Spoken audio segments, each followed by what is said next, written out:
Seoul has issued a rare and pointed call to Washington after several South Korean nationals were detained during a U.S. Immigration and Customs Enforcement ICE raid in Georgia. The incident has stirred unease in Seoul, where government officials say the episode not only raises legal concerns but also carries economic and diplomatic weight. The Ministry of Foreign Affairs in South Korea confirmed that the detainees were among employees working on the construction of a battery plant, an investment project viewed as a cornerstone of Korea's growing industrial footprint in the United States.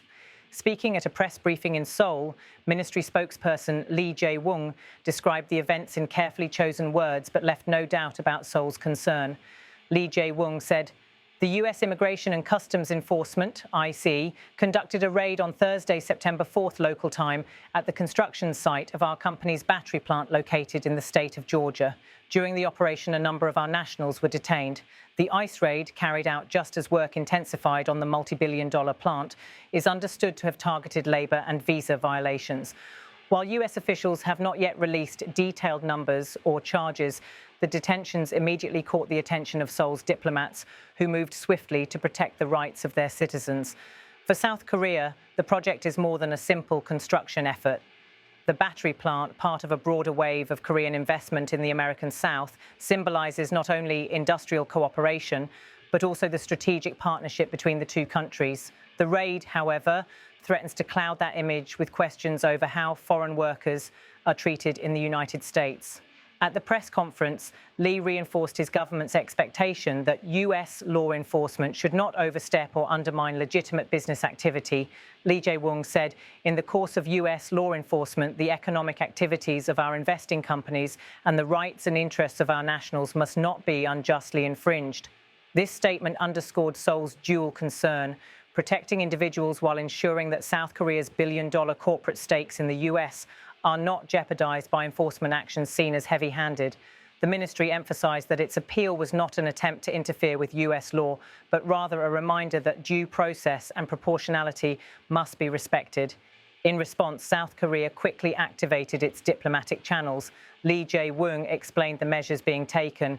"In response to this incident, we are taking active measures, including dispatching the Consul General of the Embassy in the United States and a consul from the Consulate General in Atlanta to the site, and instructing the establishment of an on-site response team led by the local diplomatic missions." By dispatching diplomats directly to Georgia, Seoul demonstrated that it was treating the matter with urgency. The response team's mandate includes verifying the conditions of detention, ensuring legal representation for the nationals involved, and coordinating with U.S. authorities for their protection. Officials in Seoul also engaged directly with the American diplomatic presence in South Korea. Lee confirmed that the issue was raised with the U.S. Embassy, conveying both concern and a demand for safeguards.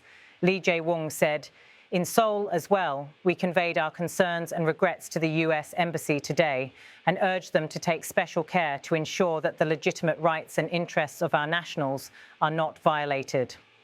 The words "concerns and regrets" reflected Seoul's effort to balance firmness with diplomacy. South Korea has often been careful in its public criticisms of the United States, given the alliance's central role in the region's security. But in this instance, the Foreign Ministry made it clear that defending the dignity and rights of its citizens abroad was a matter of principle. Observers say the timing of the incident is sensitive. The South Korean government has been working closely with Washington on economic, security, and technological cooperation. Projects like the Georgia battery plant represent both nations' commitment to supply chain resilience, particularly in the electric vehicle industry. Any disruption to these projects, whether by labor disputes or immigration enforcement, risks complicating that narrative. Domestically, the story has sparked debate in South Korea. Commentators argue that while the U.S. has the right to enforce its immigration laws, there is also a responsibility to handle such matters without undermining international investors and their employees. Business leaders in Seoul expressed quiet concern that the raid could send a chilling signal to other Korean companies considering U.S. projects. In Washington, ICE has yet to issue a formal statement addressing Seoul's specific concerns. Typically, the agency focuses on violations of immigration status or work authorization. However, the lack of immediate clarity about the nature of the detentions has added to the unease. For now, the South Korean government has pledged to stay engaged until the matter is resolved. The Consulate General in Atlanta is monitoring developments closely, while officials in Seoul continue to press for transparent communication from their American counterparts. Behind the diplomatic language lies a broader tension familiar to many countries with large investments abroad. The balance between respecting US law enforcement prerogatives and protecting the rights of foreign nationals is delicate. For South Korea, this episode illustrates both the risks and responsibilities that come with deepening economic ties with Washington. As one Seoul-based analyst observed, the incident is likely to test how both sides handle disputes in ways that preserve mutual trust. If not managed carefully, what began as a workplace raid in Georgia could ripple outward, affecting perceptions of the alliance itself. For the families of those detained, the priority is far simpler: reassurance that their loved ones will be treated fairly and released if they have not committed any wrongdoing. For Seoul's diplomats, the challenge is ensuring that this reassurance comes swiftly without damaging the larger partnership that both governments continue to prize. The US Immigration and Customs Enforcement, ICE, conducted a raid on Thursday, September 4th local time at the construction site of our company's battery plant located in the state of Georgia. During the operation, a number of our nationals were detained. 단속하였으며 그 과정에서 다수의 우리 국민이 구금되었습니다. In the course of US law enforcement, the economic activities of our investing companies and the rights and interests of our nationals must not be unjustly infringed. 부당하게 침해되어서는 안 될 것입니다. In response to this incident, we are taking active measures, including dispatching the Consul General of the Embassy in the United States and a consul from the Consulate General in Atlanta to the site, and instructing the establishment of an on-site response team led by the local diplomatic missions.